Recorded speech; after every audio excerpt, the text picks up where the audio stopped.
Bem-vindo ao Beer Code, o canal que vai te ajudar a se tornar um verdadeiro artesão web. Eu sou o Danilo Sampaio, coordenador de tecnologia e especialista Laravel. O vídeo de hoje é uma continuação da série Novidades do Laravel 7, onde eu vou te mostrar o novo cliente HTTP do Laravel, que foi desenvolvido em cima do famoso Guzzle e veio para facilitar e muito as integrações do seu projeto com APIs externas. Então, bora pro vídeo! Se você trabalhou nas versões anteriores à versão 7 do Laravel, você provavelmente precisou de um cliente HTTP para fazer requisições a APIs externas ao seu projeto. Provavelmente você usava o Guzzle, que é um cliente HTTP feito para o PHP, é o mais comum que tem e um dos mais fáceis de utilizar. O Guzzle, quando você precisava usar ele no Laravel nas versões anteriores a 7, você tinha que instalar ele via Composer e basicamente para fazer uma requisição simples como um GET, você tinha que instanciar um cliente, usar o método request e dentro desse método request você passava basicamente todas as informações da requisição. O método, a URL, os parâmetros, os headers, o body e tudo mais. Visando simplificar e padronizar isso, na versão 7 do Laravel surgiu o HTTP Client. O HTTP Client nada mais é que o próprio Guzzle incorporado dentro do Laravel por padrão. Então você não precisa mais instalar dessa forma, usando o comando do Composer, que ele já vem pronto para você usar. Então bora dar uma olhadinha como que funciona isso aqui na versão nova do Laravel, a partir das versões 7. Eu estou com um projeto novo aqui rodando e eu vou acessar o arquivo de rotas web.php e eu vou usar a rota padrão mesmo, sem controller, somente para a gente testar como que isso funciona, tá? Então, se a gente vier aqui no navegador, ele está chamando a rota padrão e caindo numa view chamada Welcome, beleza? Eu vou usar aqui esse Welcome Dummy API Example. É uma API REST fake, somente para testes mesmo. Então vamos pegar aqui o get dela, o get employee, o get funcionários aqui e ver como que isso funciona com esse novo cliente do Laravel, cliente HTTP. Então, como eu disse antigamente, se você fosse usar o Guzzle, você teria que instalar via Composer, instanciar um cliente e usar um método só que era o request. Hoje isso ficou mais fácil para a gente. Como que faz isso? Hoje a gente pode simplesmente chamar uma facade que chama HTTP. Com essa facade você pode usar todos os métodos HTTP, o get, post, o put, patch e tudo mais. Vamos usar um get aqui de exemplo. Então, basicamente, eu vou colocar a URL que ele tem que chamar, que é daquela API de exemplo que eu peguei. Eu vou dar um dd nessa response para a gente ver o que ele retorna. Atualizar o navegador aqui. Beleza, ele retorna para a gente um response desse client. Vamos ver o que tem dentro desse response. Se a gente vier aqui na documentação, ele dá para a gente aqui a maioria dos métodos que existe. Mas vamos dar uma olhada dentro do código para ver certinho como que acontece. Se eu pegar aqui esse arquivo. Beleza. O primeiro método que ele dá pra gente aqui é o método body. Então ele responde com o corpo da resposta, ele retorna o corpo da resposta pra gente. Então se a gente colocar isso aqui no web.php body, ele retorna pra gente basicamente a string do corpo da resposta dessa requisição que a gente fez. Só que isso aqui não é muito legal de ler, né? Se a gente quisesse isso aqui em formato de JSON, o response tem aqui o método JSON que retorna o JSON decodificado do corpo da resposta que vem como um array, beleza? Então se a gente colocar aqui o JSON, ele retorna um array pra gente e a gente consegue já utilizar. Então como eu falei, existem vários métodos aqui no response, vamos dar uma olhada em alguns. Tem o método aqui header e headers. O método headers, ele retorna todos os cabeçalhos da resposta. Então, se eu colocar ele aqui, ele vai me retornar todos os cabeçalhos. Mas se eu quiser pegar um cabeçalho específico, vamos supor que eu queira saber qual que foi o content type dessa resposta. Eu consigo pegar ela aqui, o nome do header que eu quero usar o método header e passar como string. E aí, se eu atualizar, ele me traz só o header específico que eu quero saber. Voltando aqui para o response, vamos ver mais o que mais tem. A gente consegue pegar o status da resposta. Então, você já deve saber que os status são os status HTTP, os códigos HTTP, que é 200, 400, 500, 404 e tudo mais. Então, vamos testar aqui. Nesse caso aqui, ele deve retornar para a gente um 200. Eu tô com um teclado novo e aí eu tô clicando na tecla errada, porque tô acostumando com ele ainda. Beleza, ele retorna um 200. Se tivesse dado um not found, por exemplo, vamos colocar aqui e para ele retornar um not found, ele retorna o 404, beleza? Então, o status pega o status da resposta. Se eu quiser pegar qual que é a URL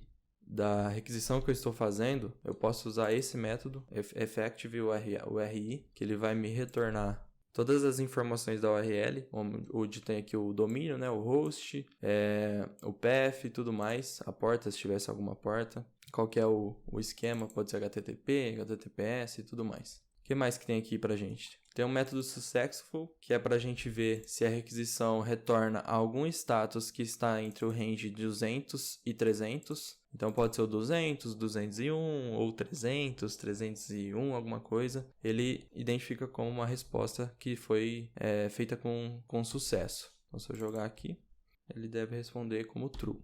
Beleza, isso mesmo.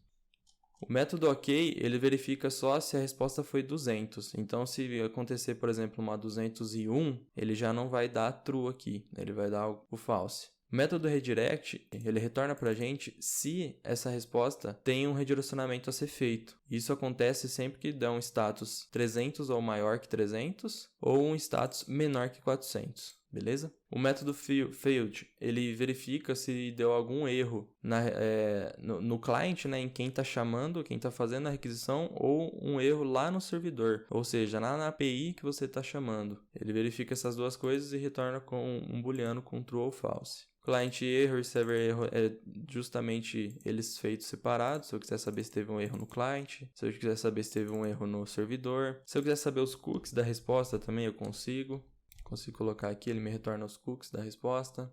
Se eu quiser lançar uma exception, se der um erro no servidor no cliente, eu consigo usar o método throw e aí sim ele vai lançar uma exceção para a gente.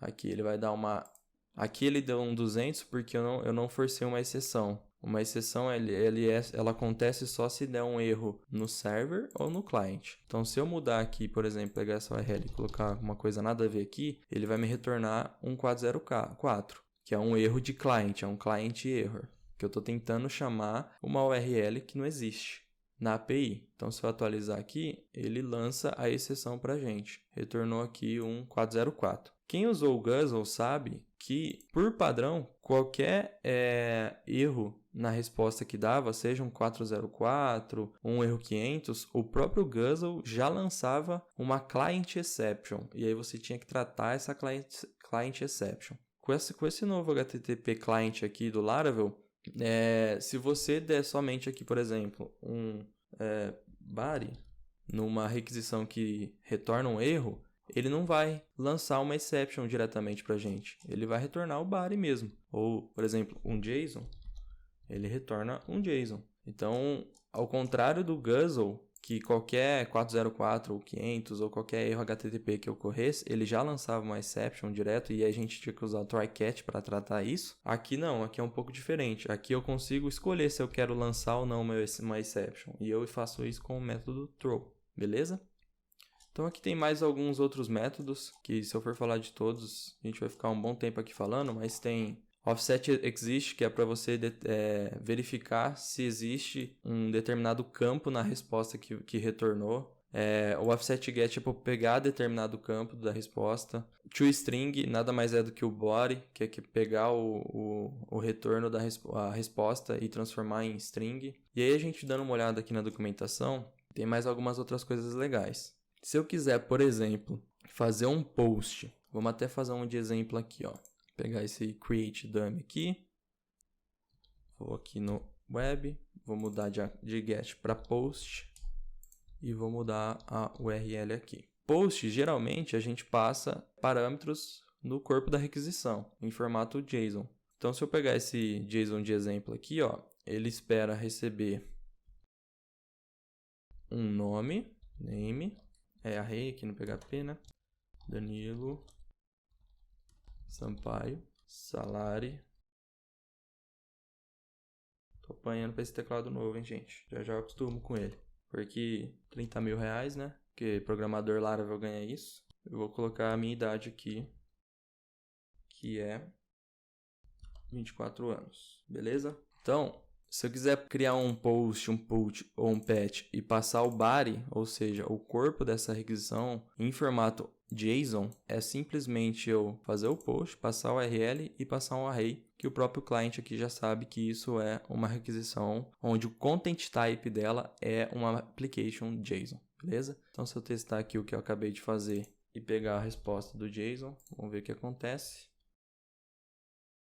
Ele deu um erro, ele deu um connect exception, eu não entendi o porquê, mas deve ser algum erro lá na API dos caras, porque eu simplesmente estou fazendo um post na API deles. Ah não, aqui ó, problema. Será que é isso? Esse espaço em branco?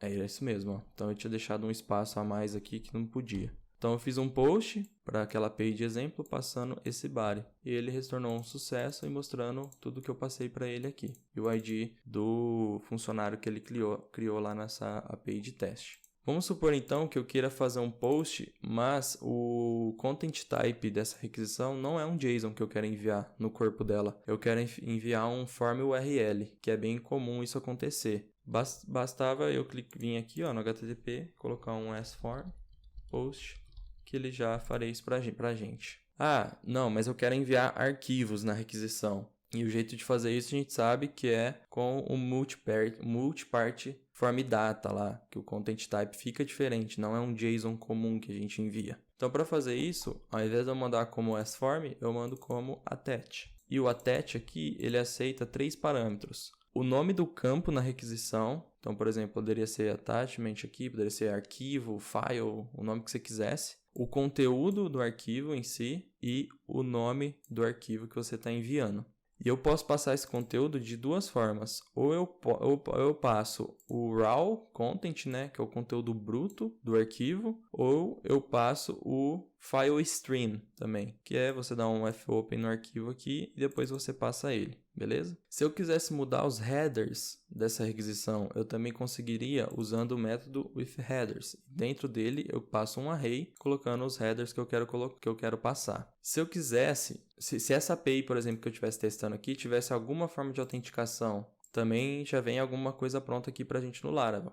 Eu tenho Basic Auth, eu tenho Digest Auth, eu tenho uma das autenticações mais comuns, que é o Bear Token, que eu posso passar só com With Token e ele já vai identificar que é o Bear Token para a gente. Eu consigo setar um tempo de espera para a resposta dessa requisição e ela é feita com segundos. Então, se eu fiz uma requisição e eu quero que ela dure no máximo 3 segundos, que eu quero que ela espere a resposta por no máximo 3 segundos, para eu não deixar o meu sistema ocioso, eu consigo colocar um timeout aqui. E aí, se ele exceder esse timeout, ele responde com uma connection exception para a gente. E aí a gente trata lá no try-catch. Eu consigo setar uma retentativa de requisição. E aí tem 2 parâmetros, que é a quantidade de vezes que eu vou tentar e o tempo em milissegundos que o Laravel vai esperar entre as tentativas. Então, vamos supor que eu vou tentar 3 vezes. Ele vai tentar a primeira, aí ele vai esperar 100 milissegundos, vai tentar a segunda, vai esperar mais 100 milissegundos e vai tentar a terceira. Se todas as requisições falharem, ele também responde com uma request exception e aí a gente trata lá no try-catch, beleza? Como eu disse anteriormente, diferente do Guzzle, o HTTP Client do Laravel, ele não lança uma exceção do cliente ou do servidor por padrão, igual o Guzzle fazia. Então, eu consigo trabalhar sem o try-catch na maioria dos casos, usando somente esses métodos. Eu posso checar se deu um successful, se deu um failed, e aí cada uma dessas respostas eu trato ela da forma como eu preferir. Mas, por outro lado, se eu quiser forçar que ele lance uma exceção para eu trabalhar com o try-catch, eu posso usar, como eu já mostrei, o método throw, e aí ele vai lançar a exceção se um erro de cliente ou um erro de servidor acontecer. E essa exceção é o request exception. Beleza? Aqui eu consigo passar algumas opções para o Guzzle.